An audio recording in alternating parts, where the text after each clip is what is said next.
하나님의 말씀 봅니다. 구약 성경 에스겔 15장 1절에서 5절의 말씀까지입니다. 여호와의 말씀이 내게 임하여 이르시되 인자야, 포도나무가 모든 나무보다 나은 것이 무엇이랴?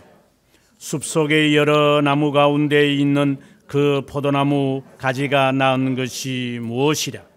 그 나무를 가지고 무엇을 제조할 수 있겠느냐? 그것으로 무슨 그릇을, 못을 만들 수 있겠느냐? 불에 던질 땔감이 될 뿐이라. 불이 그 모두 끝을 사르고 그 가운데도 태웠으면 제조에 무슨 소용이 있겠느냐? 그것이 온전할 때에도 아무 제조에 합당하지 아니하였거늘 하물며 불에 살라지고 탄 후에 어찌 제조에 합당하겠느냐? 아멘. 오늘 읽은 말씀 가운데 2절의 말씀을 함께 읽겠습니다. 인자야, 포도나무가 모든 나무보다 나은 것이 무엇이랴? 숲속의 여러 나무 가운데에 있는 그 포도나무 가지가 나은 것이 무엇이랴? 아멘. 저는 오늘의 이 말씀을 읽으면서 칭의에 관한 말씀을 알게 되었습니다. 어떻게 보기에는 오늘의 이 말씀이 포도나무와 관련이 있는가? 그래서 요한복음 15장에 나는 포도나무여 너희는 가지다 하는 말씀과 관련이 있는 것인가? 이렇게 섣불리 판단할 수 있지만 실제의 의미는 그것과는 다른 의미를 가지고 있습니다. 오늘의 이 말씀을 풀려면 로마서 11장의 말씀과 에베소서 2장의 말씀을 떠올려야 오늘의 이 말씀을 해석할 수 있습니다. 이 오늘의 이 말씀은 아주 단순한 이야기입니다. 그런데 그 단순성 안에 아주 그 복잡한 것이 얽혀져 있습니다. 마치 우리의 몸의 세포들이 얽히고 설켜서 우리의 건강을 보존하는 것과 같습니다. 에베소서 2장의 말씀과 로마서 11장의 이 말씀을 우리가 이미 알고 있지만 사실상 그 말씀의 의미를 잘 이해를 못하고 자칫해서 사람들이 메시아닉 주의시즘 이렇게 우리가 받아들일 때가 많습니다. 아마 교회 안에는 상당수가 에비온파와 같은 자들이 있을 겁니다. 에비온파가 무엇일까? 유대인들의 한 종파입니다. 예수 그리스도가 메시아임을 믿지만 그분이 하나님이 보내신 메시아임은 분명하지만 삼위일체를 믿지 않습니다. 이것은 반삼위일체론자하고 비슷합니다. 유대인들은 예수님을 메시아로 믿지 않습니다. 모슬렘들은 예수님을 메시아로 믿습니다. 이 외에도 유대인들 가운데는 예수 그리스도는 선지자 중에 한 사람의 임에는 틀림없지만 그가 하나님이심을 믿지 않는 자들이 대부분입니다. 그런데 메시아닉 유대인이라는 이 사람들은 예수님을 메시아로 믿습니다. 그리고 이 땅에 조금 성격이 다르지만 에비온파 이단과는 다르지만 이 땅에 하나님의 나라가 이루어져야 하는 것을 믿습니다. 그렇다면 그렇다면이 아니라 그런 자들이 잘 드러내는 형태가 있는데 그게 백투더 제루살렘이라고 하는 이 세상에 복음이 선포되면 그때 하나님이 재림하실 것이다. 이렇게 믿는 사람들이 한국교회에 상당수가 있을 겁니다. 그런데 한편으로는 맞지만 절대적으로 틀린 잘못된 견해입니다. 그 사람들이 바로 메시아닉 유대주의를 따르는 이상론자들입니다. 그래서 교회 안에 사회가 청결되어야 되고 그리고 사회가 바르게 되어져야만 한다. 이 사회에 하나님의 나라가 이루어져야 그때 하나님이 임재하실 것이다 라고 하는 천년설로 보면 후기 천년설을 주장하는 자들이 상당수가 있습니다. 그래서 사회 정치적 이슈를 교회가 가만히 두고 보아서는 안 된다. 이런 식으로 이제 해석을 해서 국가의 일과 정치적인 일과 그리고 사회의 이 일들을 교회에 끄집어 와서 교회 안에서 이루어 보고자 하는 자들이 있습니다. 그런데 이런 자들은 지금에 있었던 것이 아니라 교회 역사에서 정말 홍길동처럼 많이 등장을 했습니다. 쉽게 말하면 그냥 찌꺼기들입니다.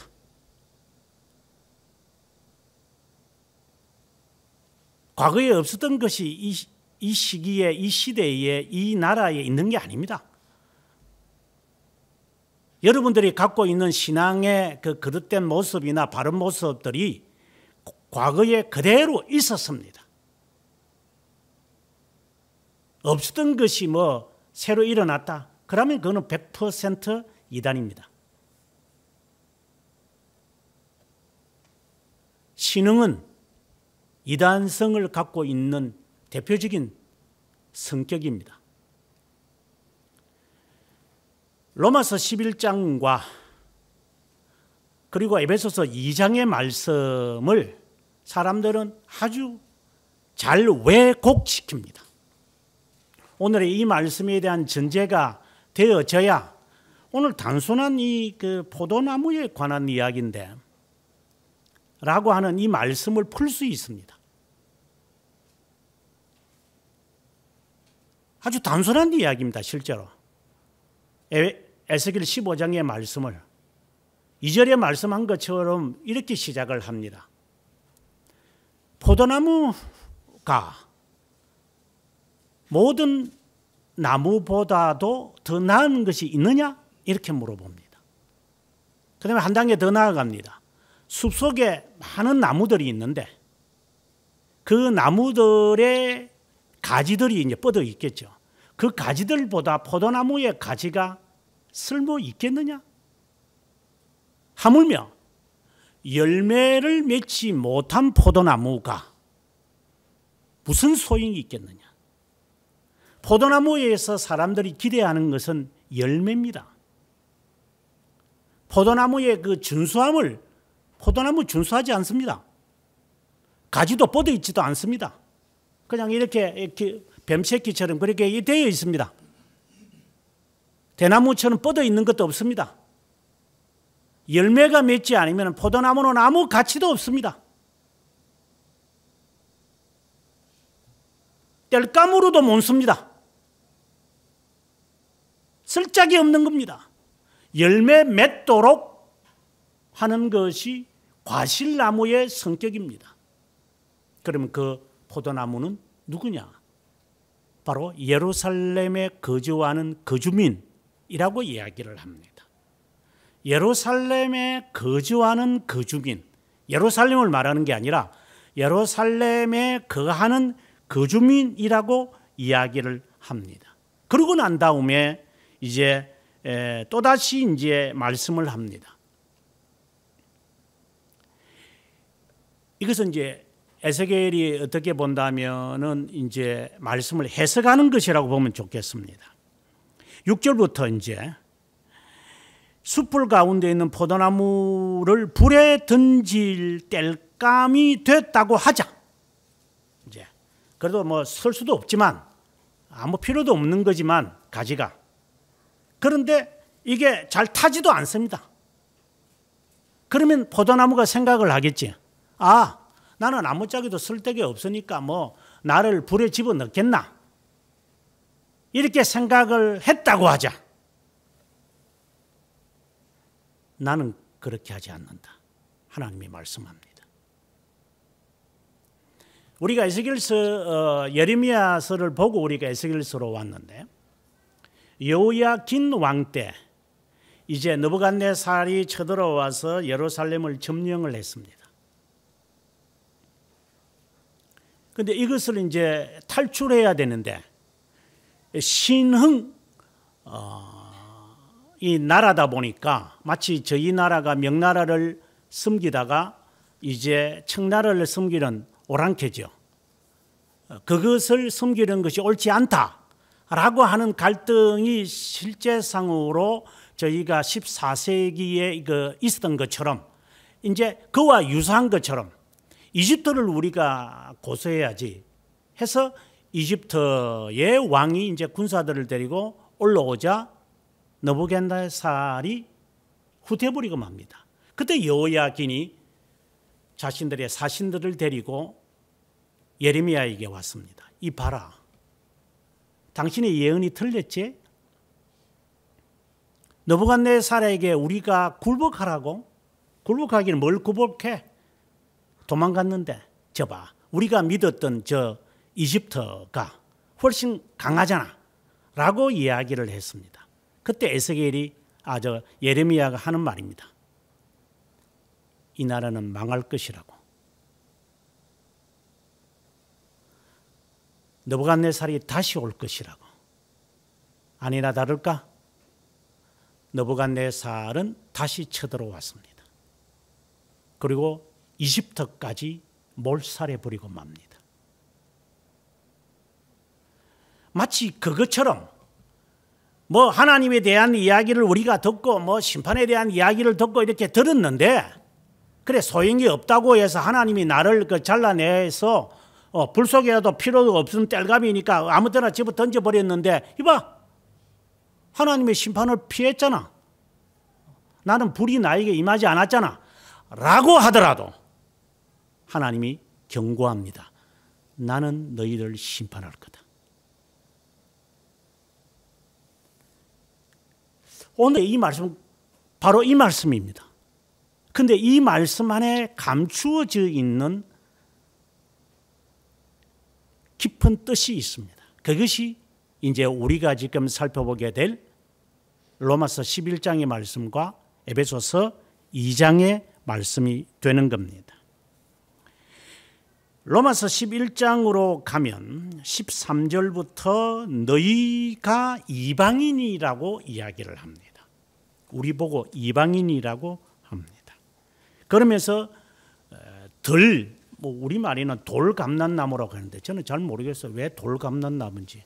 본래는 들판에서 자라는 올리브 나무를 이제 우리말로는 돌감난나무다. 땡감인가?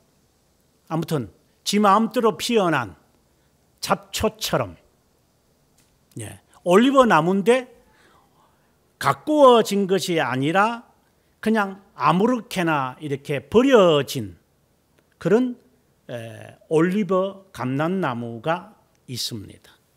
너희는 그렇다 이 말입니다. 우리 보고 지금 이제 이 바울이 하는 말입니다. 그래서 우리가 이 말씀 그렇구나. 우리가 본래 그런 사람인데 이제 17절에 보니까 감람나무가 본래 있었던 참 감람나무 정말 잘 재배되어진 이스라엘 백성을 말하겠죠. 그 나무가 열매를 맺지 못하니까 가지를 꺾어가지고 이제 돌감람나무의 가지를 꺾어서 여기에 접붙였다. 이 이야기를 합니다. 그래서 이 참감람나무가 열매를 못 맺으니까 열매 못 맺는 가지는 꺾어버리고 이제 들판에서 자라난 돌감람나무를 이제 가운데에서 가지를 꺾어다가 여기에 접붙임이 되어졌다. 그것은 이 참감람나무가 제대로 행동을 하지 않기 때문에 하나님이 이제 돌감람나무의 가지를 여기에 접붙인 것이다 하고 이야기가 전개되다가 그 다음에는 이야기가 갑자기 전환됩니다. 이야기를 잘 들어야 됩니다. 이 전제를 잘못하면 제가 처음에 여러분에게 말했다시피 에비온 파들처럼 예수쟁이들이 안에서 자기의 이데올로기를 만들어내려고 만들어내어지는 하나의 작당들을 합니다. 그 전국, 아니면 전국이 아니더라도 제가 여러 교회들을 가서 이렇게 집회를 하다 보면 장로들이나 안수 집사들이나 젊은 애들이 저한테 질문하는 게 거의 공통적인 질문이 있습니다. 교수님의 생각에는 우리나라가 이렇다 저렇다 하는데 왜 기독교인들은 가만히 있습니까? 저렇게 독재 정치를 하는데 왜 기독교는 교회는 가만히 있는 겁니까? 그것에 대해서 교수님의 견해가 어떻느냐 이렇게 저에게 묻곤 해요. 그때마다 저는 대답을 합니다. 저는 정치를 잘 모릅니다. 저는 역사를 전공했지 정치를 전공하지 않았기 때문에 나중에 그 정치학 교수한테 물어보십시오. 이렇게 이야기를 하고 그 사석의 자리에서 그냥 살 빠져나오곤 합니다. 신학생들도 그런 데 관심이 많습니다. 여러분도 그렇습니까? 종말이 언제 임하는지 알고 싶습니까?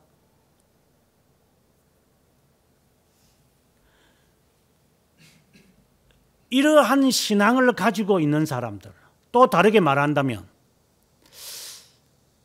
저 집안은 어떻게 될 것 같습니까?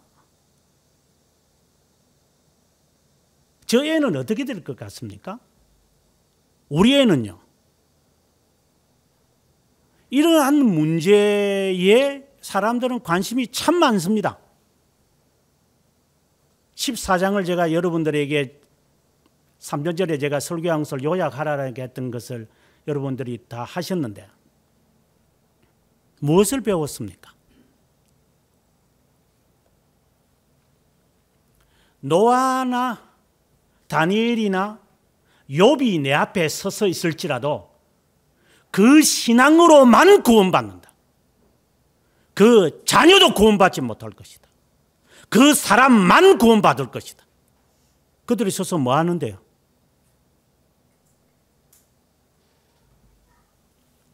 그리고 오늘 본문이 이어지는 겁니다.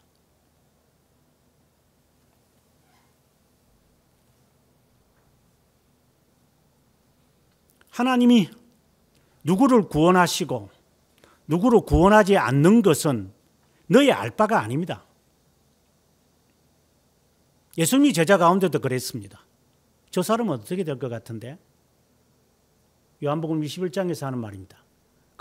내가 올 때까지 살려둔다 하더라도 너한테 무슨 상관이 있어? 우리는 굉장히 여기에 관심이 많습니다. 그래서 이 복음이 세상에 지리적으로 다 전파되면 하나님의 나라가 임할 것이라고 굉장히 열정을 갖고 사람들은 살아갑니다. 굉장히 또 열의가 있죠. 또 그런 사람들. 과거에 한 2년 전인가 교회에서 아카데미 강의를 듣고 이제 제 강의를 더 들으려고 여기에 참석하신 분이 계십니다. 그래서 그 수업을 듣고 이제 이야기를 하는데 저를 만나서 얼마나 우는지 그냥 그래서 왜 우세요?라고 하는데 감격스러워서 운대요. 그래서 이분이 그냥 열정이 아주 강해요. 그래서 본인이 다니는 교회가 개혁 교회가 아니기 때문에 이제 그 교회에서 나와야 되는 상황에 있어서 이 자기들과 함께 나오는 어떤 그 분들이 이제 우리 교회 오려고 아마 했던 것 같아요. 사는 건 저 송도시에 사는데. 그래서 저를 좀 만나서 이제 쉽게 말하면 선보는 거죠. 우리 이 교수님을 좀 우리 본받아서 신앙생활을 이대로 하면 좋겠다. 이렇게 해서 이제 한 몇 사람이 이렇게 왔어요. 그래서 이제 저하고 이제 식사도 하고서 대화를 하는데 나이들이 다 40대, 50대인데 다 노처녀라. 그래서 시집을 안 갔어요? 예, 시집을 못 갔어요. 여기도 그래요? 예, 저도 그래요. 여기는요? 저도 그래요. 저는 갑자기 소름이 확 돋았습니다. 이게 노처녀들이 이게 나를 만나러 왔는가? 그리고 그들은 저에게 묻는 게 딱 하나의 질문이었습니다. 교수님은 이 선교에 대해서 어떻게 생각을 하세요? 그래서 선교 하면 되죠. 근데 이 사람들은 그 자기들이 그 열심히 뭐 보니까 또 직종도 또 전문 직종들이라 그래서 그 직장에서 얻어진 많은 수익들을 선교를 위한 헌금을 다 한대요. 그래서 저희 교회는 선교 헌금을 얼마나 배분하고 있느냐 그래서 선교 헌금 배분할 것도 없어. 목사 사례금도 못 주고 있는 형편에 뭔 놈이 선교를 할 거 어디 있어. 목사한테 주는 게 선교여.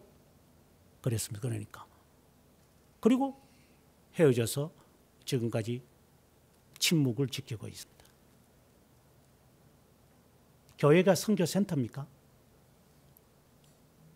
노처녀들이 집단적으로 모여서 뭐합니까? 자기들은 이것을 위해서 자기들은 신앙생활을 한대요. 굉장히 좋은 말이에요. 뭐 그렇겠다. 뭐 남편을 헌신하겠냐, 자녀를 키우겠나. 그러니까 주를 위해서 희생을 하는데 교역자는 되게 어렵겠고, 그래서 선교하는 이 열정에 자기들의 신앙을 다 몰입한다고 그래요. 자칫하면은 유대주의, 메시안적 유대주의로 빠집니다. 오늘의 이 말씀을 정확하게 들으시기 바랍니다. 열정은 있으나 그리스도를 위한 것이 아닐 수 있기 때문에. 이제 1절의 이야기는 이제 1차적으로 1절이라거든. 로마서 11장의 이야기는 이제 참감람나무가 열매를 맺지 못하니까 그 가지를 꺾어가지고 버리고 그 다음에 돌감람나무의 가지를 몇 개를 끄집어 와서 여기에 접목을 시켰다. 이 이야기를 합니다. 그리고 20절부터 이렇게 이야기합니다.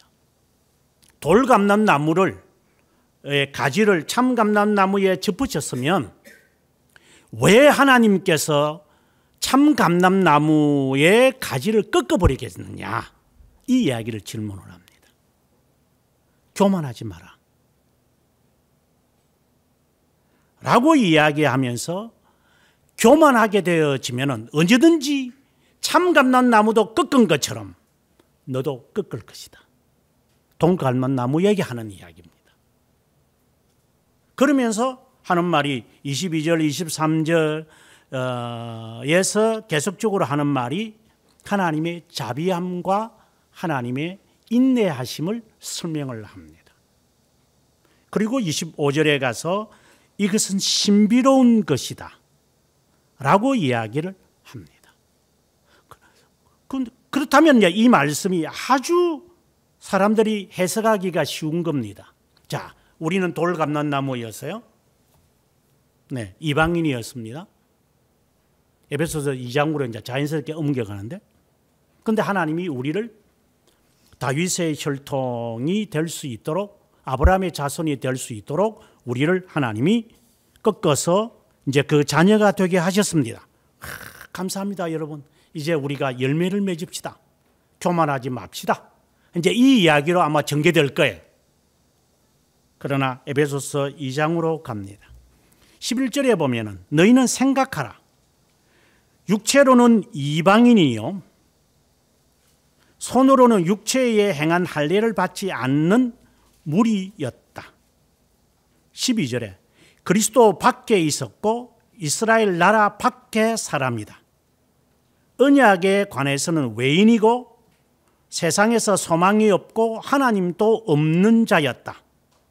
그러면 여러분 딱 생각할 거예요. 내가 전에는 예수를 안 믿었지만 내가 예수를 믿었기에 하나님의 자녀가 되게 하셨구나. 하나님 참 감사합니다. 그리고 이제는 너희가 외인도 아니고 그리고 나그네도 아니고 성도며 동일한 시민이고 하나님의 권속이다. 19절에 이렇게 말하고 있습니다. 그러면 이거는 삭개오의 이야기입니다.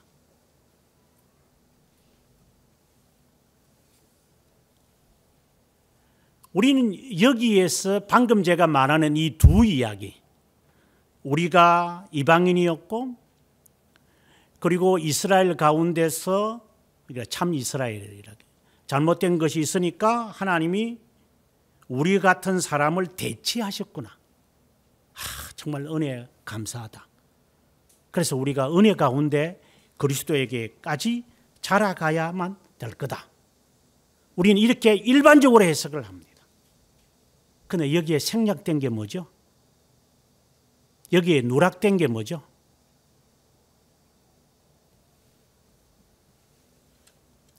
여기에 하나님의 작정이 있습니까? 자, 그러면 에스겔서로 다시 한번 와보겠습니다. 이사야도 그렇고 예레미야도 그렇고 에스겔, 이제 우리가 다음에는 우리가 다니엘을 보겠지만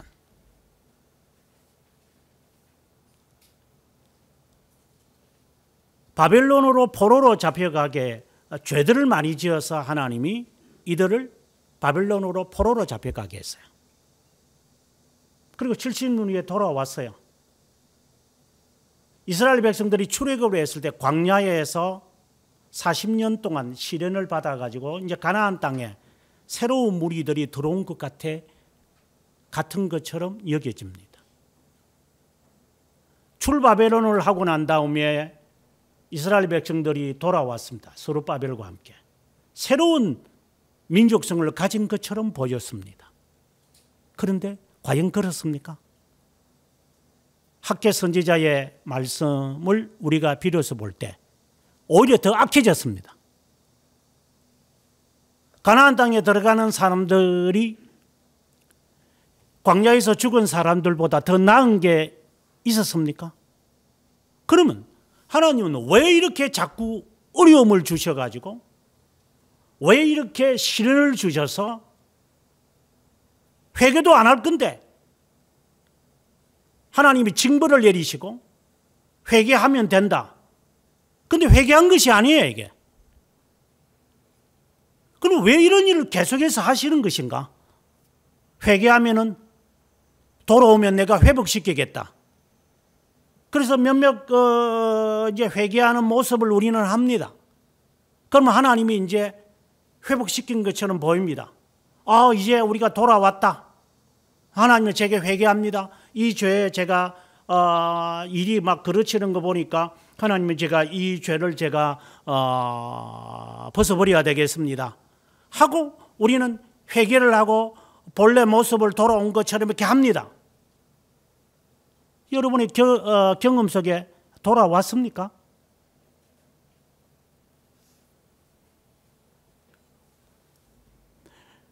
우리가 참된 회개를 했습니까?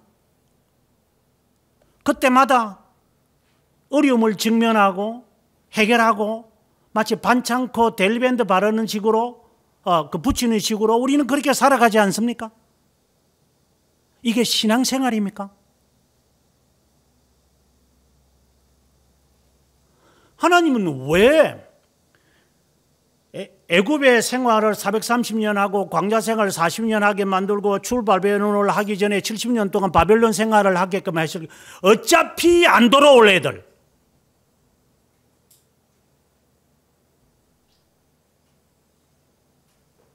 우리도 마찬가지죠. 어차피 지옥 갈 자들 왜 교회다가 불러요? 우리는 전도회 가 교회당에 다 모아요. 그냥 어중이 떠중이들 그냥. 마치 구원받는 것처럼 다들 호들갑들을 떠요. 구원 다 받을까요? 안 죽어봐서 모르는가 우리가? 하나님은 왜 시련을 주십니까? 왜 하나님께서 참 감람나무를 꺾어가지고 돌 감람나무에 가지를 접으실까요? 왜 하나님은 우리를 향하여 이방인이라고 할까요? 여기에 하나님의 영원한 선택과 작정은 개입되지 않는 겁니까? 좀 더 구체적으로 들어가서 내가 하나님의 선택된 자이면 틀림없습니까? 여러분 스스로의 양심에 물어보세요. 나는 선택된 자입니까? 아주 또 우스운 이야기 하나 더 한다면, 우리 신앙생활 하는 사람은 대부분들이 그런데 몇몇 가지 이게 하나님께 봉사하고 예를 들어서 구체적인 적절하지는 않는지 몰라도 주일학교 교사를 했다. 예를 들면 저 같은 경우에는 목사치 일을 열심히 잘했다. 예. 그래 성도들이 막 부쩍 됐다. 저를 훌륭하다 하겠죠. 그래서 어떤 사람들은 왜 목사님은 자꾸 성도들을 나가라고 그러십니까? 제가 나시니까 나가러 가는 거지. 내가 옷이 같으면 오라 했겠지 내가. 이러 제가 농담 삼아 합니다만.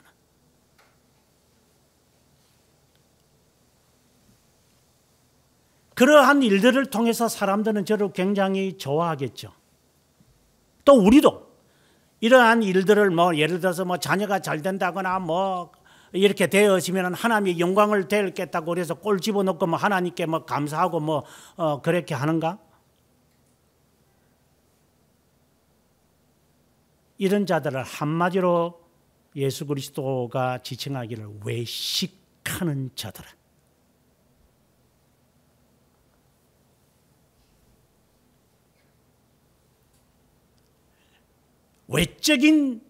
외적인 것에 따라서 판단하는 자들. 저 사람 봐. 그렇게 사는 거 보니까 라고 하면서 이 착각 속에 빠지는 외식하는 자들.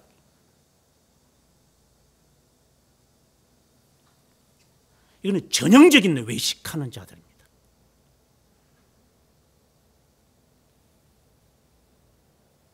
오늘의 이 본문의 이야기는 에스겔 15장의 말씀은 바로 이 외식하는 자들을 지칭하는 겁니다.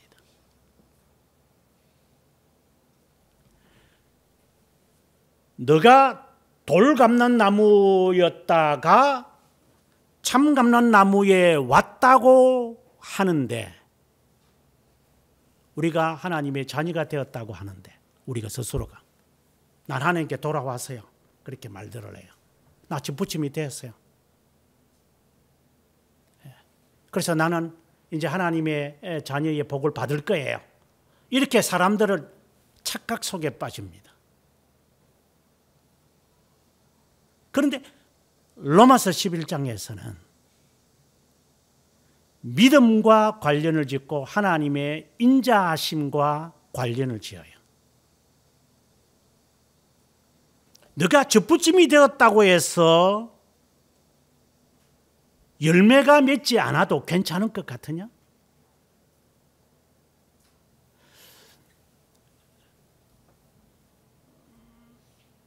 제가 어젠가 이틀 전인가 이제 그 하버드 대학교에서 교수 생활을 그만두고 우리 한국의 어느 대학교에 석좌 교수로 온 어느 교수님이 한 분이 있어요. 그분의 하는 이 강의를 제가 이렇게 들으면서 제가 정말 숱한 학자들을 제가 만나보고 강의를 들어봤지만 이 정도까지 명확하게 꼬집는 사람을 저는 처음 봤습니다. 한국에 대한 진단을 명확하게 했습니다. 쉽게 말하면 이런 겁니다. 한국 애들과 함께 미국 애들이라고 합시다. 이렇게 수학 경치대회를 하면 한국 애들이 훨씬 잘해요. 암산 잘하고. 이놈들은 이렇게 이거 가지고 계산하고 있으니까. 이 멍청이들 말이야. 하지만 정말 엘리트들과 머리가 뛰어난 애들은 그들입니다. 그래서 이 세상을 리드하지 못합니다. 조선인들은. 정말 똑똑한 애들입니다. 그 반열에 절대 들어갈 수 없습니다.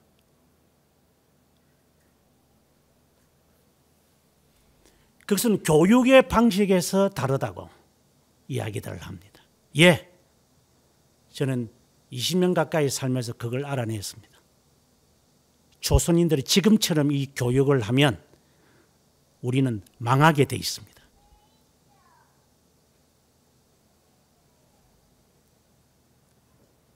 우리는 엘리트를 죽여버리는 나라고, 그들은 엘리트들을 살리는 나라들입니다. 언젠가도 그 말했지만 그들은 대학에 들어오는 건 어지또지게 아무나 다 들어오면 돼요. 공부를 하나도 못하는 것이 돈만 매덕을 주면은 하버드 합격합니다. 들어오고 싶으면 들어와. 졸업을 안 시킵니다. 우리나라는 들어가는 데만, 영도사미처럼 들어가는 데만 관심 있고 그다음부터는 가만히 있습니다. 우리는 못하는 것을 채우려고 그럽니다. 그래서 이 학원 저 학원 막 돌아다니게 공부할 겁니다. 그들은 그런 교육 방식을 채택하지 않습니다. 채우려고 하지 않습니다. 학벌을 따지려고 하지 않습니다. 너에게 할 수 있는 그 일을 네가 최선을 다하게끔 하는 게 그 나라입니다. 우리는 부활해도 그 나라를 못 돌아갈 겁니다. 이 교육의 이 체계를 파괴시키기 전엔 우리는 그냥 꽁무니만 졸졸 따라가다가 끝나고 말 겁니다. 그분이 하는 말입니다. 그래, 당신이 정확하게 한국 사회를 보았다.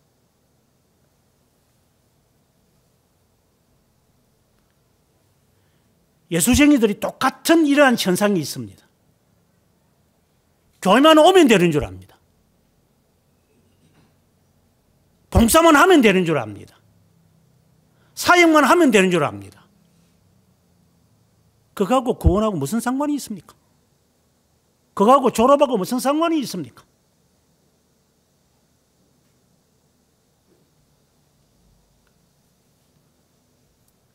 결실을 맺지 않는데, 결실, 열매, 포도나무를 특별히 오늘 지칭을 할 때 포도나무는 열매 맺는 데 집중이 되어 있어야 됩니다. 예수쟁기가 가져야 하는 열매가 뭡니까? 전도입니까? 봉사입니까? 뭡니까 도대체? 세상에서 잘 나가는 겁니까? 어느 사람이 은퇴를 했어요. 65세에. 근데 퇴직금을 한꺼번에 받으니 한 1억 5천이 된대요. 그걸 상당히 많이 받은 것 같아요. 제가 볼 때도. 일반적으로 한 20년 교수직 하면은 현금으로 딱 받으려면은 연금에 한 1억 5천 정도 있습니다. 그래서 그거 이제 평생 한 매달 한 300만 원씩 받는 교수들이 있죠. 정년 퇴직했을 때. 일반적으로 그렇게 됩니다. 그런데 1억 5천을 받았네? 1억 5천 가지고 뭐 합니까? 사업을 할 수 있습니까? 뭘 합니까? 그래서 치킨집을 만드는가? 딱 맞대요. 치킨집 만들기.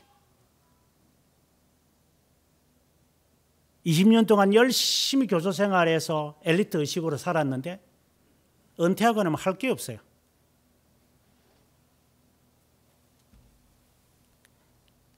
예수쟁기가 그런 겁니까? 20년 동안 평생 직장생활 잘하게끔 만든 이유가 나중에 퇴직금 먹게 하려고 교수생활 한 겁니까? 남 가르치는 게 재밌지. 예? 숙제 내고 채점하고 진짜 재밌는 게 교수생활입니다. 제가 볼 때 편합니다. 출퇴근도 없습니다. 결석에도 괜찮습니다. 보강하면 되는 거니까. 늦게 시작하면 학생들 좋아합니다. 와, 교수님 늦게 오셨다. 또 일찍 마치면 더 좋아합니다. 와 하고. 진짜 재미있는 게 교수 생활입니다. 그러면 그렇게 편하게 했을 때 무엇을 넣어보고 하라고 했겠습니까? 학교에서, 국가에서. 20년 봉직하고 난 다음에 뭐 할 것인가 생각도 안 하고 삽니까? 이 멍청이들이 할 게 없습니다. 그 돈 갖고. 여러분은 어떻습니까? 뭐 지금 직장도 못 들어가가지고 그걸 매는 사람도 있지만 열심히 지금 직장생활을 한다고 해서 퇴직금 얼마 받을 것 같아요? 1억? 2억? 그거 가지고 뭐 합니까? 그래서 연금 받습니까? 한 달에 기껏해가 150만 원 내지 200만 원 밖에 못 버는 것 가지고 미래에 대해서 알고는 있습니까?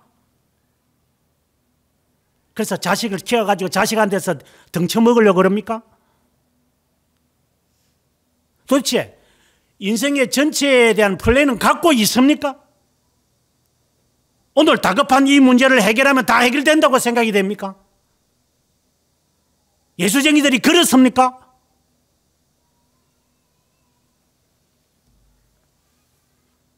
입학하는데 그렇게 관심이 있습니까? 교육에 하는데 그렇게 관심이 있는 겁니까? 집부침이 되면 다 된 겁니까? 직분을 맡았으면 다 된 겁니까? 이제 천국인 건 보장받은 겁니까? 항상 긴장하면서 어떻게 살아야 하는 것을 성경이 뭐라고 말합니까? 너도 회개치 아니하면 돌감난 나무를 보고 하는 겁니다. 제거해 버릴 것이다. 지금 포도나무에 대한 이야기를 누구를 두고 하는 것일까요? 덜 포도나무입니다. 2절을 자세하게 보면은 숲속에 있는 포도나무라고 해서요. 그 포도나무가 이제 오늘의 말씀이 2절을 다시 보면은 인자야 포도나무가 모든 나무보다 나은 것이 무엇이랴? 숲속의 여러 나무 가운데 있는 포도나무 가지가 나은 것이 무엇이겠느냐? 여기 전제가 있죠. 숲속에 있는 여러 나무보다도 네가 나은 게 뭐겠느냐? 하나님이 너를 선택한 것이 더 나은 게 있기 때문에 하나님이 선택했겠느냐? 포도나무가 해야 될 목적이 있는데 열매를 맺는 거다. 이 열매를 맺지 않으면 포도나무의 가치가 어디 있겠느냐? 하나님이 왜 우리를 하나님의 자녀로 삼으신다고 일상적으로 말할 때 왜 하나님이 나를 불렀어요?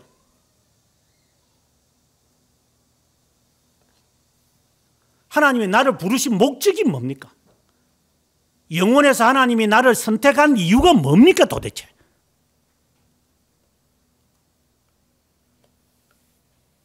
근데 오늘 본문의 2절을 좀 더 깊게 보면 이렇게 됩니다. 인자야 포도나무가 모든 나무보다 나은 것이 무엇이냐? 그리고 또 질문을 하기를 덜 포도나무 가운데 있는 포도나무 가지가 나은 게 무엇이겠느냐? 이것은 우리말에는 좀 생략되어 있습니다만은 숲속에 있는 여러 나무의 가지보다도 가지 가운데 있는 그 포도나무 가지가 무슨 소용이 있겠느냐? 사용한다면 포도나무로 가지를 쓰겠느냐? 송나무나 소나무의 가지를 택하여 사용하지. 하나님이 왜 너를 택했겠느냐? 그 다음에 3절에 가서 그 나무를 가지고 무엇을 제조할 수 있겠느냐? 2절에 나오는 나무와 3절의 나무는 다릅니다. 2절의 나무는 추리를 말하는 거고 3절에 가서는 그 나무는 우어드를 말하는 겁니다. 나무의 총칭이 우어드죠. 가지나 추리는 이것은 그냥 우어드의 하나의 부분에 속한 겁니다. 그래서 3절에 와서 하나님이 왜 너를 부르셨겠느냐? 이게 존재적 질문입니다. 그걸 가지고 무엇을 만들 수 있겠느냐? 그릇을 걸 못을 만들 수 있겠느냐? 그것도 소용이 없어. 판자를 만들지도 못하지만 이렇게 기둥이나 이렇게 하지도 못하겠지만 고리가 하나 있어가지고 나무를 걸면 그냥 부서져. 이것도 소용이 없어.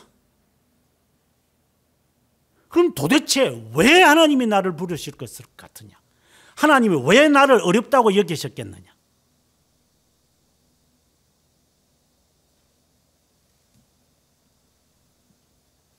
존재적인 질문 같아요.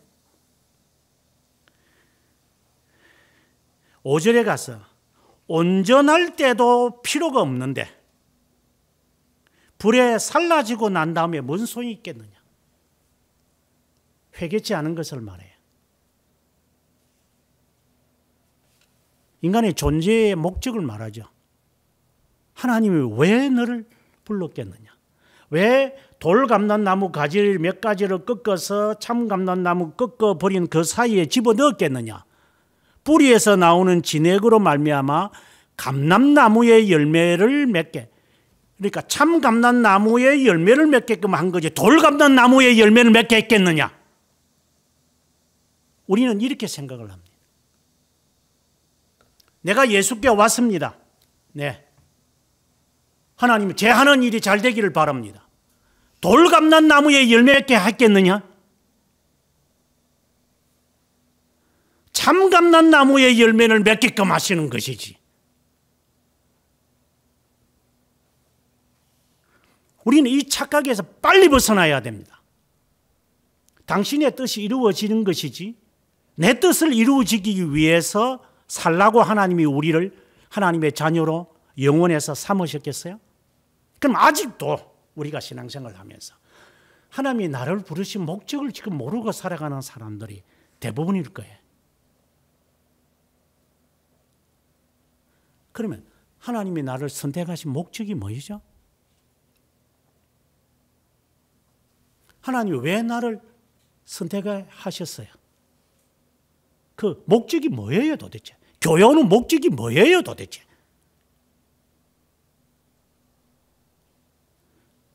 새로운 교회를 굳이 와야 하는 목적이 뭐예요?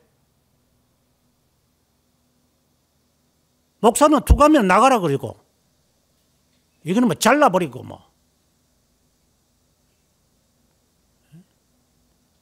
저주를 퍼붓고 말이야. 이거 올 교회도 아니고 말이야. 이거는 왜 이 교회에 와야 돼요 여러분들이?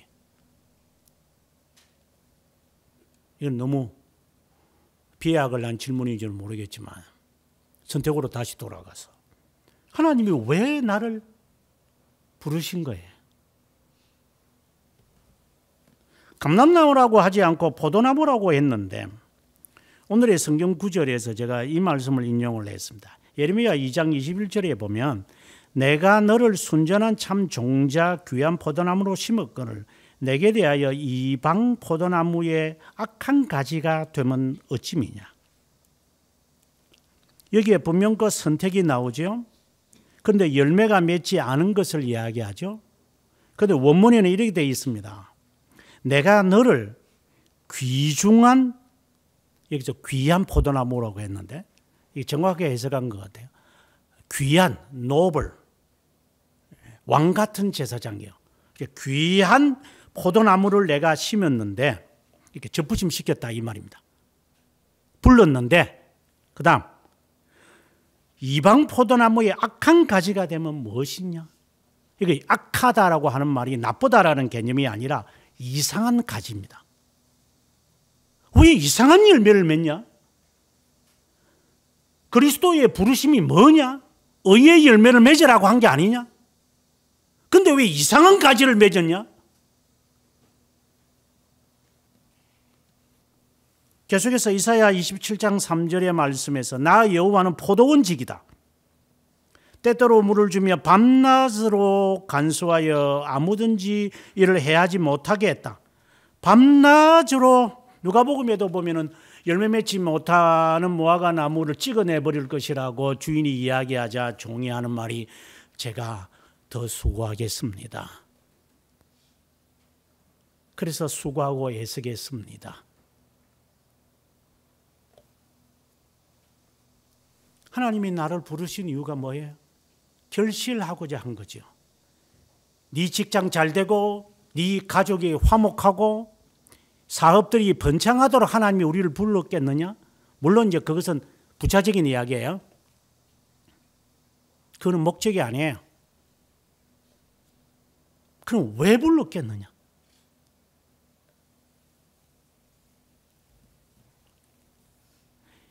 오해 공부를 하려고 합니다만은 돌토레이터 1장은 선택에 관한 이야기고 12항에 가보면 선택의 목적을 이야기합니다. 거기에서 선택을 하여 믿음의 결실이 맺히게 되어지는데 네 종류를 말합니다. 하나는 참된 믿음이다. 두 번째는 부성애적 순종을 말합니다. 세 번째는 애통하는 회개를 말합니다. 마지막 네 번째는 의를 사모하고 줄여야 한다고 했습니다. 그러면 우리 자신에게 한번 적용시킵시다. 나에게 참된 믿음이 있습니까? 선택의 목적을 지금 이야기하는 겁니다. 나에게는 참된 경건이라는 게 있습니까? 자녀가 부모에 순종하듯이.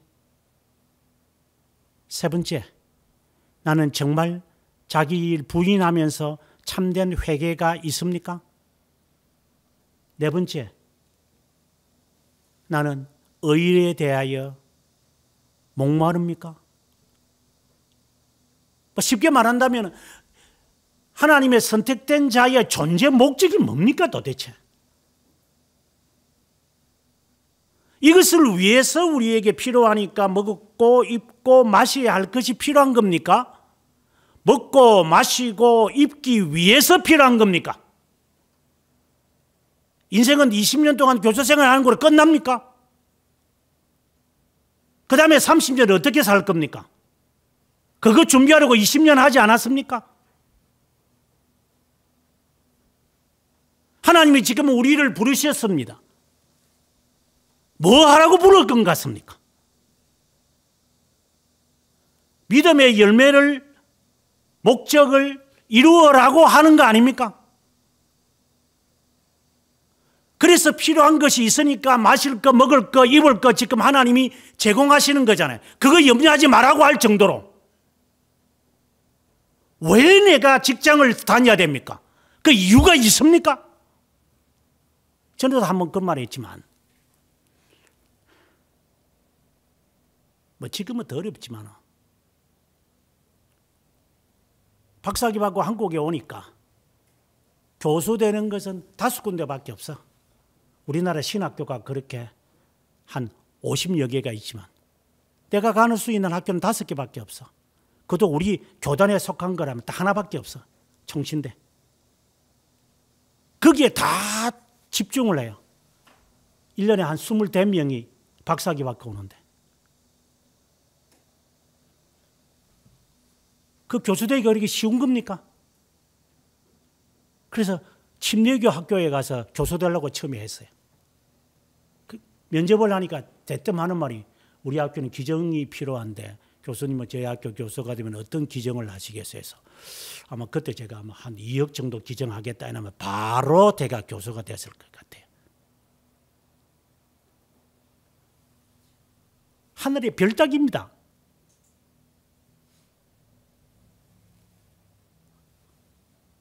내가 잘나서 교수가 된 겁니까?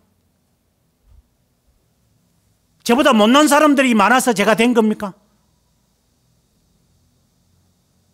도대체 목적이 뭡니까? 하나님이 나에게 왜 행복을 주십니까? 하나님이 나에게 왜 형편을 펴게 하십니까? 먹고 마시라고 하는 겁니까? 이 못된 자들아! 식충이냐? 그게 목적이냐? 그게 기도의 목적이냐? 그게 헌신의 목적이냐? 그게 업적의 목적이냐? 아직도 깨닫지 못하느냐? 하나님이 왜 나에게 시련을 줄 것 같아요? 왜 갑자기 예수 믿다가 내 가정이 이렇게 풍파직산이 됩니까? 아직도 못 깨닫느냐? 애가 수학을 못한다고 수학학원 보내야 됩니까? 영어를 못한다고 영어학원에 보내야 됩니까? 그렇게 하다가 언제 다 해결할래요? 그러니까 다 메꿨다고 하자. 그럼 사람 되면 언제 맡길래?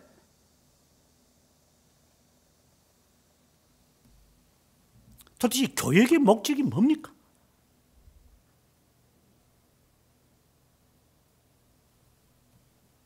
메꾸는 것으로 끝내라는 겁니까? 아우, 정말 답답하고 사람이 속된 말로 미치고 폴딱 뛸 것 같아, 개구리처럼.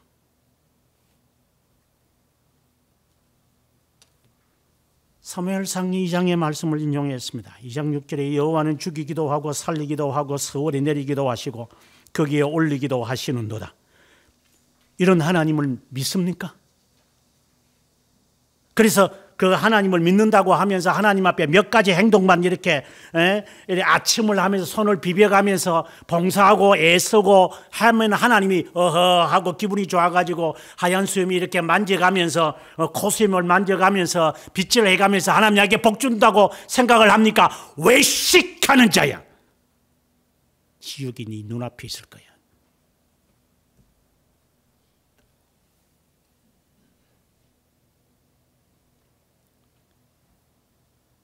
그렇게 아침하라고 하나님이 하나님께 헌신하라고 한 겁니까?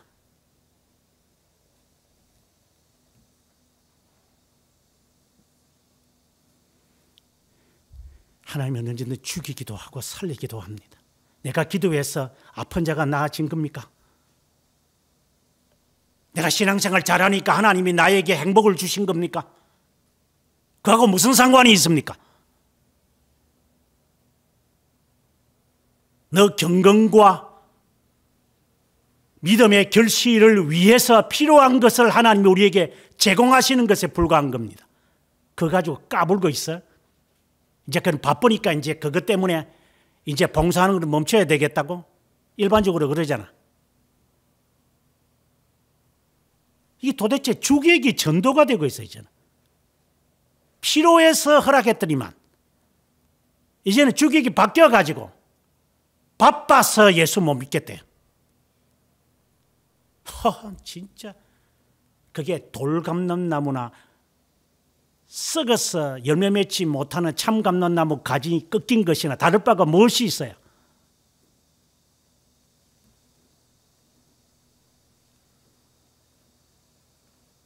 그래서 잘 되면 하나님이 복 준 겁니까? 하나님이 언제든지 죽일 수 있어요. 네 자녀를. 언제든지 너도 칠 수 있어.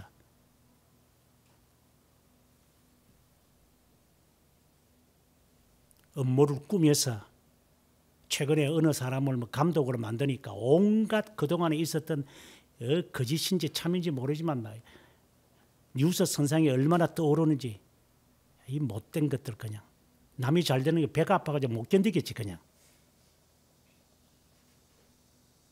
한 사람 그냥 몰락시키는 게 아무것도 아니야 그냥.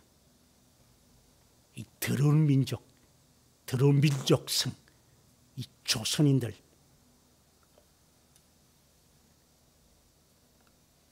사돈의 팔촌까지 끄집어낼 거야 이제. 당신도 그런 거야?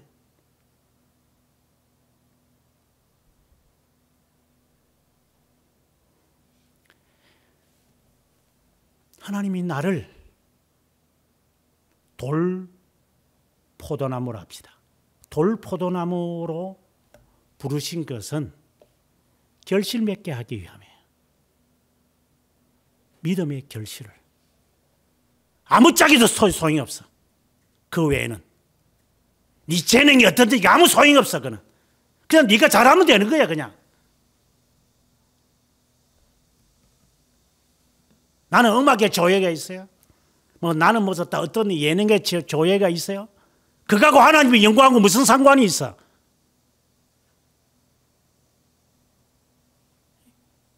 겨우 하나님 앞에 11조 드리려고? 10분 정도나 도둑질하면서.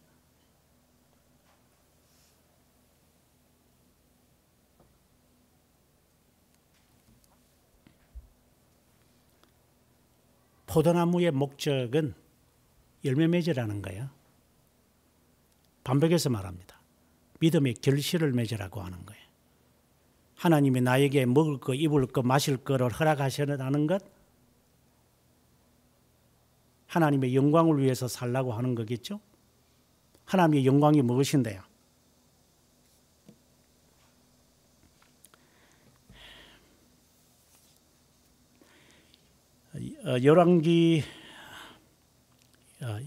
열왕기가 아니라 이사야 22장 23절을 보면은 이 말씀이 있었습니다. 이사야 22장 23절에 보면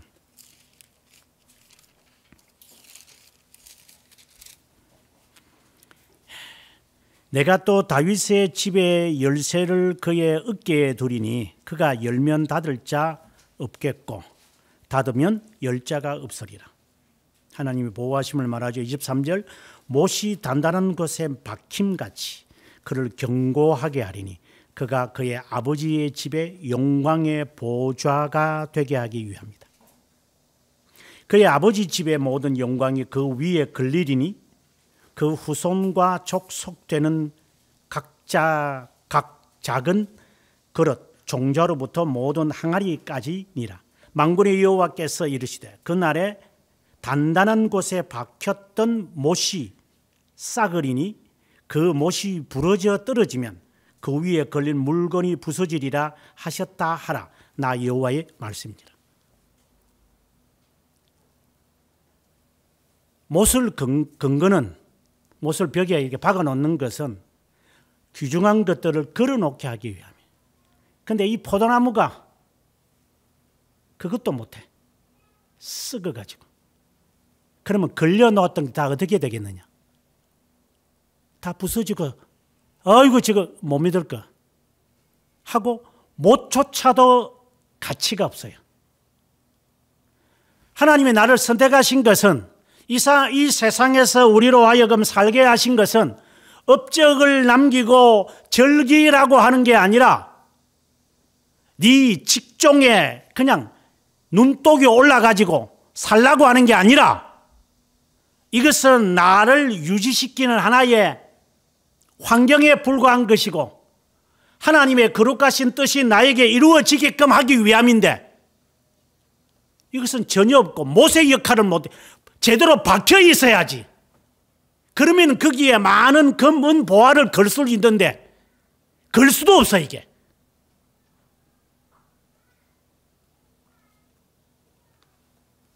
그럼 어쩌겠느냐? 꺾어버릴 것이 아니겠느냐? 불에 태워버려야 되지 않겠느냐?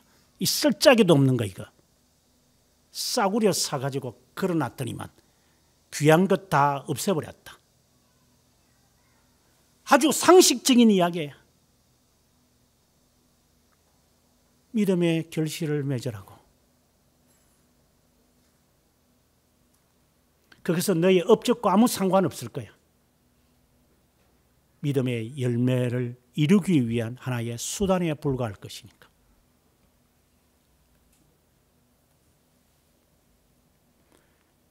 물론 제가 그 선택의 목적 4가지를 여러분에게 말씀을 드렸지만 이걸 형식상으로 나타난 겁니까? 참된 믿음이 무엇이죠? 예. 하이델베르크에서 말하고 있습니다. 참된 믿음은 이걸 이러쿵 저러쿵 21문에서 합니다. 예. 그렇게 알았습니다. 그겁니까? 생명에 이르는 회개하고 참된 회개하라는 것, 죄 죽이기 하면 되는 거죠. 죄에 대해서 알면 되는 거 아닙니까? 그겁니까?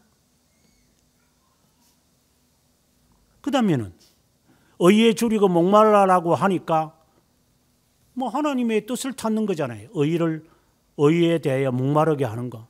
다 지가 만들고 있어요. 만약에 믿음의 결실을 맺지 않으면 부숴버려서 오늘의 말씀처럼 불에 태워버린다고 했어요. 하나님이 나를 영원에서 선택한 이유가 있을 것인데 그것을 못 깨닫고 있어요. 내가 내가 선택된지 뭘 선택된지는 아직 잘 모르겠어요. 이것을 위해서 하나님은 시련을 주시는 거예요. 깨달으라고. 그래서 출애굽 광야 생활을 하게 합니다. 그러고 난 다음에 또 죄 지으니까 그 사람들이 죄 짓는 게 아니라 그 후손들이 그걸 못 깨닫고 또 새로운 세대가 되고 새로운 시대가 되니까 이들이 또 죄를 범해. 새로운 환경이 되니까 또 다른 짓거리를 해. 그래서 또 바벨론의 포로로 잡히게 했어. 이제 한 세대가 없어지고 난 다음에 70년 후에 이들을 돌아오게 했는데 그 부리장물이 그대로 있어가 또 죄를 짓고 있어요. 하나님이 왜 이렇게 연거푸 일을 벌이십니까? 아가서에 보게 되어지면 우리가 사장에서 중생에 관한 이야기를 한다고 했어요. 하나님이 우리를 보시는 선택에 있어서의 그 아름다움. 그 다음에 6장에 와서 중생의 경험을 하는 사람의 아름다움을 이야기해요. 이제 7장, 8장은 중생의 경험을 한 사람의 다음의 이야기, 견인에 관한 이야기로 나아가고 있어요. 내용은 거의 같아요. 너는 어여쁘다. 너의 머리카락은 들판에 누운 염소털과 같구나. 너의 뺨은 석류와 유사하구나. 이런 여러 가지 표현들이 똑같아요. 하나님이 선택한 중생의 그 목적과 너가 중생에 경험하는 그 사람이 되겠습니다라고 하는 것과 그 다음에 그것을 살아가기 위한 이 견인의 이 연단이 같아야 돼요. 처음 신앙과 같아야 돼요.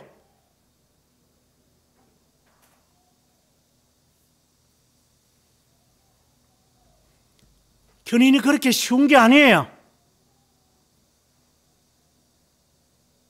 들어가는 것도 힘들지만 우리가 직장이나 뭐 어디 합격이나 이런 거 다 통틀어서 들어가서 경쟁 사회에서 살아남는 거 매우 어려워요. 장사 시작하면 사람들 올 것 같지요.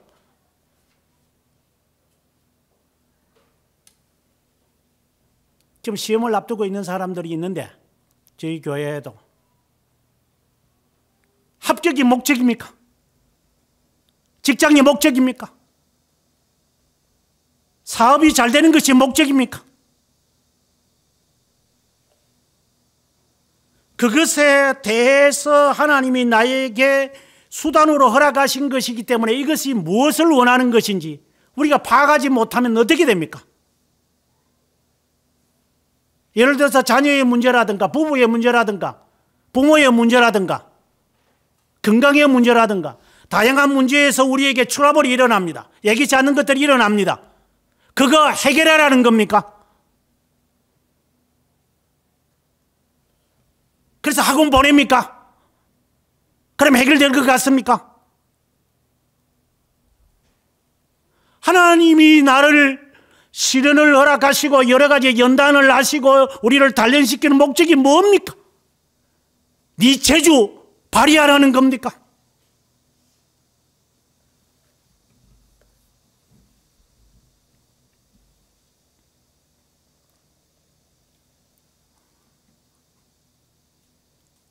로마서 11장에서 돌감람나무 너가 교만하면은 참감람나무도 하나님이 귀하게 여기지 않았는데 돌감람나무 가지는 어떻게 되겠느냐 한 것처럼 유대인에 대해서 하나님이 저주를 내리고 그리고 3, 4대까지 저주를 내리겠다고 하나님이 경고하신 게 뭐죠? 누구를 위한 것입니까? 이거는 하나님의 선택된 자들에 대한 경고 아닙니까? 너도 회개하지 않으면 동일한 운명을 취할 것이다. 하나님이 지금 여러 모양으로 우리한테 경고하는 거 아닙니까?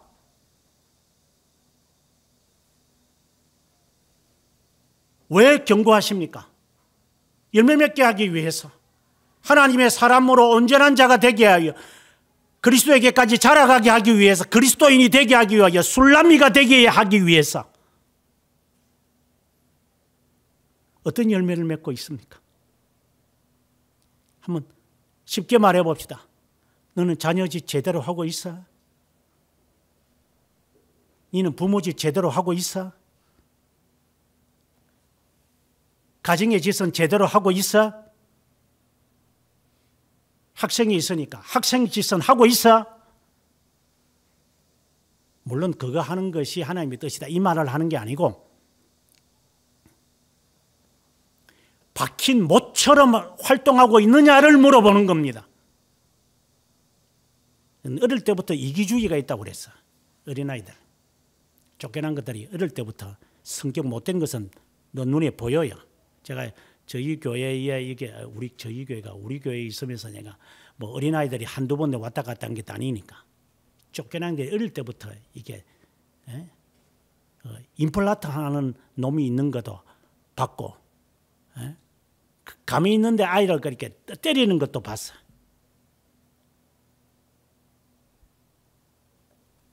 별 종류들이 많아. 아이들이 이게 누구에게서 배웠겠어? 그거 하나님은 왜 자녀가 어릴 때부터 순수하게 자라가려는 아이가 왜 그 짓들을 하겠어? 누구를 위한 거야?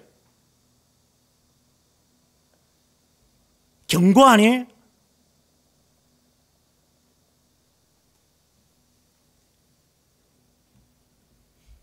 경건하라는 거 아니에요? 참된 믿음을 가지라는 거 아니에요? 무슨 열매를 맺고 있는 겁니까?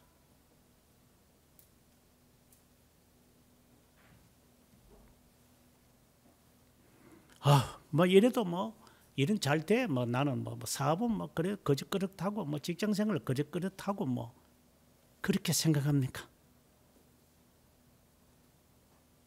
하나님은 용서하지 않습니다.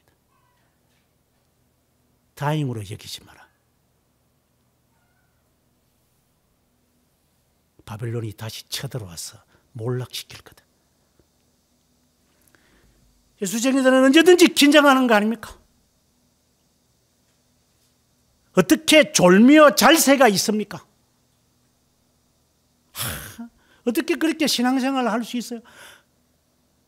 그만큼 신자와 정상적이고 선택받은 자가 적다는 거 아닙니까? 그러나 이 세상에 그런 사람들이 많아요. 정말 긴장하면서 사는 사람들이 많다고 이 세상에.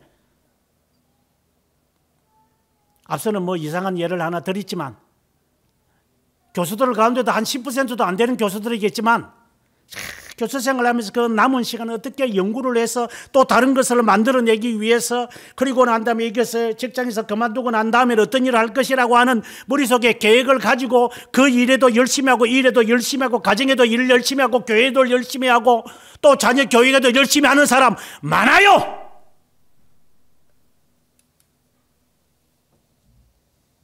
긴장을 풀지 않는 사람이 많다 이 말입니다. 항상 긴장해야지 신앙인이 경성하면서 언제 주님이 오실는지, 내가 참된 믿음을 가지고 있는지, 내가 참된 회개를 하고 있는지, 내가 하나님의 말씀을 따라 순종하고 있는지, 의에 내가 갈급하면 나에게 없다는 말인가? 내가 왜 이렇게 편하게 지내고 있는 거예요? 내가 왜 이렇게 지내야만 돼? 이렇게 나에게 나에게 여유를 주실 때는 무엇을 원하는 것이지? 긴장하면서 사는 거 아니에요? 앉아가지고 뭐 해야 됩니까 우리가? 기껏 해봤자 3, 40년 동안 긴장하는 것, 나머지는 건강이 허락하지 안 돼가지고 그냥 병원에 쪼르쪼르 다닐 거고 지팡이 짚고 다닐 건데 그것도 못해.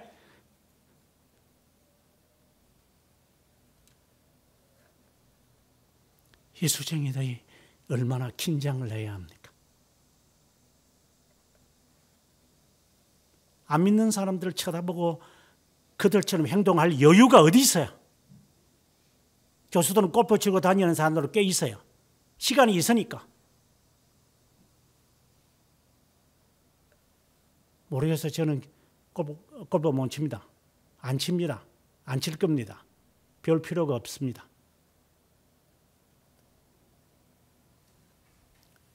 교수직 그만두고 난 다음에 그 다음에 일이 저에게는 걱정이었습니다. 교수직을 그만두고 난 다음에 나에게는 걱정은 내가 버텨낼까? 길게 잡으면 30년을 이 몸뚱아리로 조금도 긴장을 풀 수 없습니다. 여러분은 긴장이 있습니까? 긴장이 있습니까? 어떤 긴장을 가지고 삽니까? 만약에 주님이 오신다면 내가 하려는 이것이 무슨 소용이 있을까? 예를 든다면 그런 긴장을 하고 있습니까?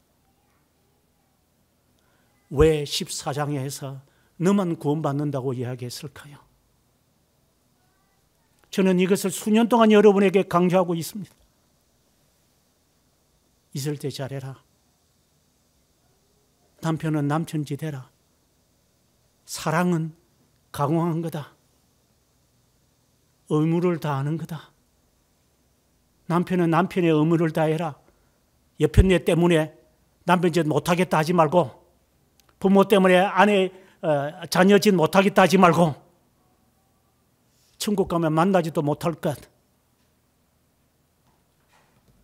영원히 만나지 못할 것 있을 때 의무로 다해라. 이게 지극한 사랑이다. 아직도 못 깨닫고 있습니까? 부모 양육도 마찬가지고 이때 잊어버리면 안 된다. 3살 되기 전에 이 아이의 모든 것이 다 드러날 거다. 명심해서 관찰해라. 초등 시절에 버리장머리 고치도록 해야 한다.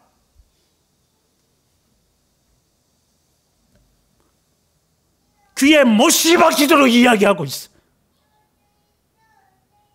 게으른 병이더라.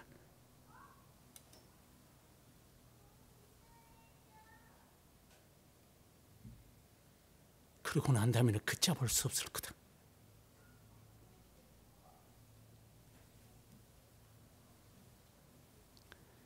그거는 결혼하고 난 다음에 하는 이야기지. 처녀 때, 총각 때 그런 거. 네 버릇이 시집 장가가도 그대로 나타날 거야. 100년을 가, 100년을 가. 그 부리장머리는. 네 죽고 난 다음에 자녀들이 너희에 대해 어떤 저주를 퍼붓는가 네가 지옥에서 들을 거야. 부자가 지옥에서 했던 말이 있어요.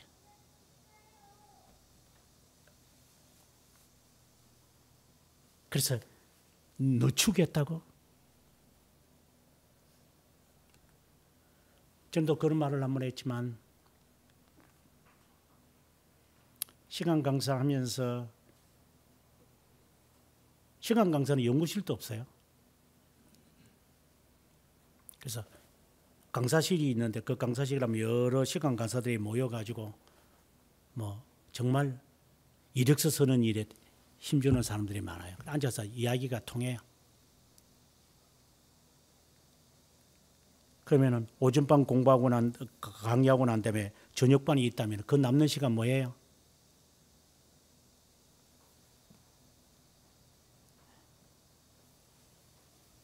그래서 어느 날 가만히 앉아서 생각해 봤습니다. 하나님,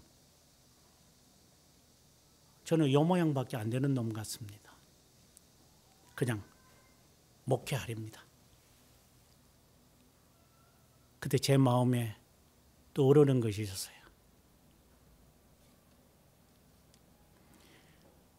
내가 남보다 더 낫기 때문에 너를 이렇게 강사질을 하도록 한 것은 아닐 거다. 너가 숱한 10년의 세월을 공부에만 전념하도록 하나님이 하게 하신 것도 아닐 거다. 그러면 내가 오자마자 바로 직장이 딱 되어져서 전임 교수가 되는 것이 너 마음이지만 왜 이런 여유의 시간을 나에게 주셨을까? 그래서 저는 마음을 고쳐먹고 남는 시간에 이제 여유 시간이죠. 번역을 하기 시작을 했던 겁니다. 저는 하나님께 감사했습니다.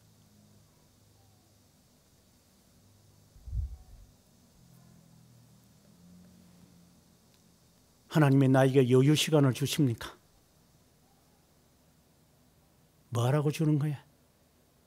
게임하라고? 여가 활동하라고? 이제 친구 좀 만나볼까? 토요일날 직장을 안 가니까 하나님 나에게 그걸 허락하시는구나. 뭐 그럴 수도 있겠죠.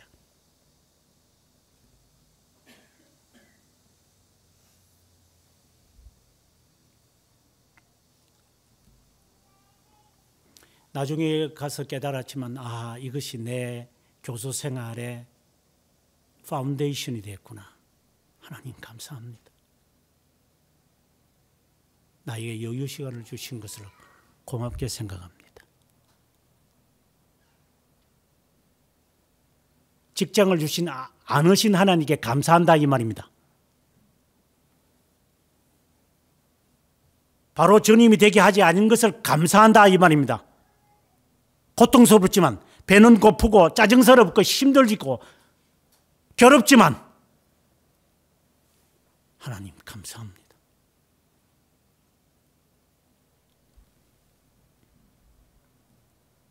오늘의 말씀으로 다시 돌아와서 결론을 지어봅니다. 인자야, 포도나무를 왜 택했겠느냐?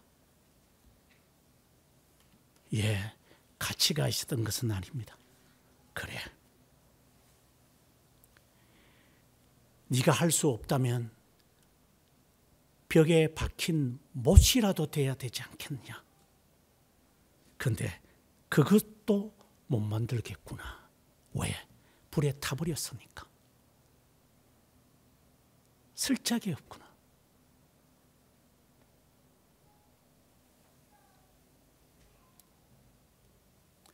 육절에 와서 주님이 하시는 말씀, 숲풀 가운데 있는 포도나무, 2절에 있는 숲풀 가운데 있는 여러 나무들의 포도나무의 가지를 다시 말하는 겁니다.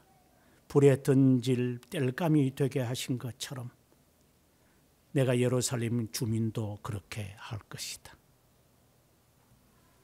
연단을 시킬 거다.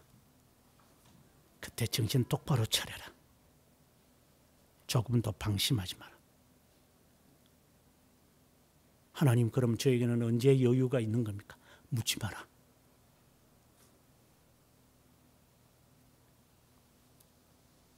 달리고 또 달려라.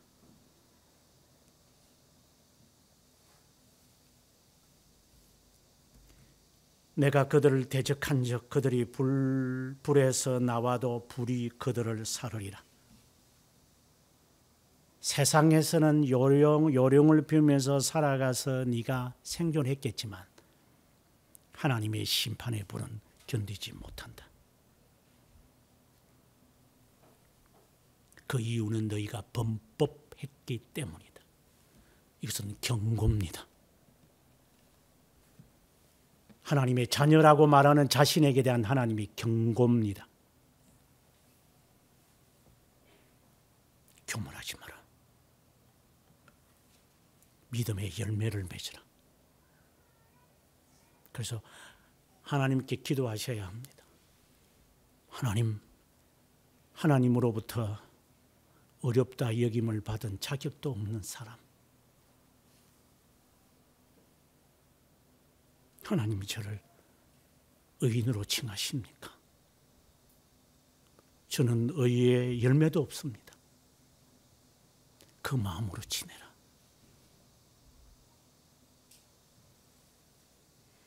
그래서 겸손해야 된다.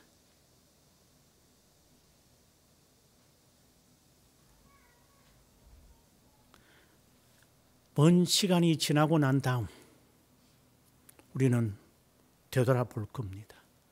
그때 했었어야 되는데, 그때가 기회였었는데 할 때가 옵니다. 반드시 오늘이 그때가 되질 않길 바랍니다. 도둑질하지 마십시오. 오늘 제가 광고를 하겠지만 오늘이 네 날이가. 오늘이 너의 날이가. 영원히 존재하신 하나님,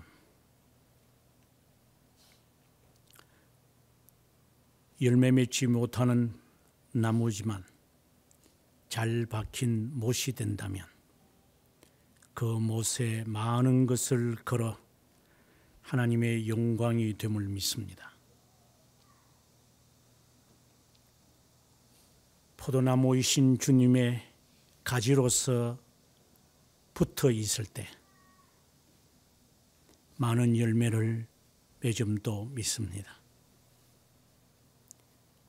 포도나무의 열매가 맺히는 것이지 나의 열매가 맺히지 않은 것을 고백하는 참된 믿음이 있기를 주님께 간구합니다. 하나님이 우리의 각자를 단련시키고 훈련시키실 때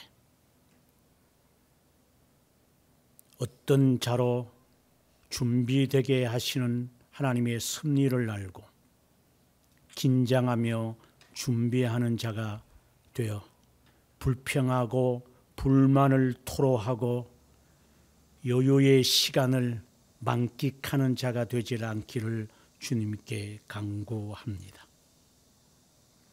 우리의 평생 긴장하며 해야 될 의무를 쫓아가다가 다 한 후에는 주님 앞에 감사를 돌리며 주의 명하신 것을 다 준행하였다고 감히 하나님 앞에 고백할 수 있는 우리 각자가 되게 하옵소서. 우리를 끝까지 사랑하시며 버리지 아니하시며 생사화복을 주관하시는 만군의 여호와 예수 그리스도의 이름으로 기도드립니다. 아멘.